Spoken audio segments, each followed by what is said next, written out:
హాయ్లో welcome back. ఈ వీడియోలో ఏంటంటే ఏపీ పాలిసెట్ 2024కి సంబంధించి అఫీషియల్గా కీ అనేది ఎప్పుడు రిలీజ్ అనేది చేస్తారో, అలాగే రిజల్ట్స్ అనేది ఎప్పుడు వస్తాయి. సో దీనికి సంబంధించి వీడియోలో అయితే డిస్కస్ అనేది చేసుకుందాం. ఇంకా వీడియోలోకి వెళ్ళిపోయినట్లయితే ఫస్ట్ ఆఫ్ ఆల్ నేను మీకు ఇక్కడ స్క్రీన్ పైన అయితే డిస్ప్లే చేస్తాను కదా, దీన్ని అయితే చూడండి. సో ఇక్కడ ఏముందంటే మనకైతే ఎంతమంది రాశారు, ఎంతమంది అటెండ్ అయ్యారు, సో దానికి సంబంధించి క్లియర్గా ఉందన్నమాట. సో 88.74% మంది విద్యార్థులు హాజరయ్యారనమాట. సో ఎంతమంది అయితే అప్లై చేసుకున్నారు, సో వాళ్ళలో 88% అయితే ఎగ్జామ్ రాయడం అయితే జరిగిందనమాట. అండ్ కింద అయితే ఇంకా క్లియర్గా ఇవ్వడం అయితే జరిగింది, ఎంతమంది రాశారు ఏంటి అన్నది. సో దాన్ని అయితే చూసేసుకోండి. అండ్ ఎప్పుడు కీ అనేది రిలీజ్ చేస్తారు అంటే మనకైతే 30న విడుదల చేస్తామని ఇక్కడ చెప్పడం అయితే జరిగిందనమాట.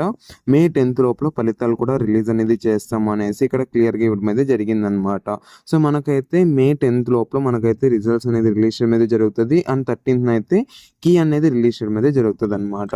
ఇక్కడ చూసుకున్నట్టయితే క్లియర్గా ఇచ్చారు. సో ఎగ్జామ్ కూడా ప్రశాంతంగా ముగిసింది అనేసి. అండ్ మీరు ఎగ్జామ్ అనేది ఎలా రాశారు అనుకుంటున్నారో కింద కామెంట్ సెక్షన్లో కామెంట్ చేయండి. అండ్ నెక్స్ట్ అయితే మీకు ఎన్ని మార్క్స్ వస్తే ఎంత ర్యాంక్ వస్తుంది, సో దీనికి సంబంధించి మీకైతే అఫీషియల్గా ఒక వీడియో అనేది చేయడం అనేది జరుగుతుంది అనమాట. సో దానికోసం సబ్స్క్రైబ్ అనేది చేసుకోండి. అండ్ ఈ వీడియోకి ఒక 300 likes టార్గెట్ అనేది ఇస్తాను. సో రీచ్ అయ్యాక మీకైతే మార్క్స్ని బట్టి ఎంత ర్యాంక్ అనేది వచ్చే ఛాన్స్ ఉందనేసి వీడియో చేయడం అనేది జరుగుతుంది అనమాట. సో గట్టిగా లైక్ అనేది చేయండి. అండ్ కామెంట్ సెక్షన్లో కామెంట్ చేయండి మీరు ఎగ్జామ్ అనేది ఎలా రాశారు అన్నది. అండ్ మంచిగా రాశారా లేదన్నది కింద కామెంట్ సెక్షన్లో కామెంట్ చేయండి. నెక్స్ట్ వీడియోలో కలుసుకుందాం. Thank you so much for watching. Have a great day. See you in the next video. Signing off from Jeevan education hub.